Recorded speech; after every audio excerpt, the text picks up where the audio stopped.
9 May जे वाक़े बाद पाकिस्तान तहरीक इंसाफ जे मरकज़ी सूबाई अॻवाननि समेत क़ौमी ऐं सूबाई असम्बलियुनि जे नुमाइंदनि बि पीटीआई खां अलॻि थियण जो ऐलान कयो आहे त पार्टी वर्करनि बि पीटीआई खे अलविदा चवण वारो सिलसिलो जारी आहे।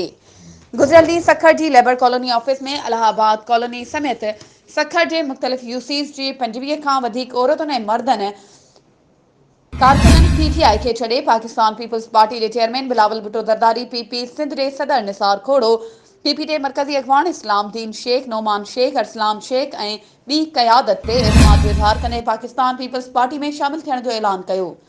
पीपी में शमूलियत करण ते पीपी सखर जे सीनियर वर्कर ज़ाहिद शाह बुखारी कारकुननि खे पार्टी में शमूलियत करण ते भलीकार कंदे खेनि गुलनि जा हार पाराया, मिठाई खाराई ऐं पीपल्स पार्टी झंडे जो मुफ़लर पारायो। उन मौक़े ते Pakistan people's party worker Zahid Shah Bukhari चयो आहे त पाकिस्तान पीपल्स पार्टी जा दरवाज़ा हर हिक लाइ खुलियल आहिनि।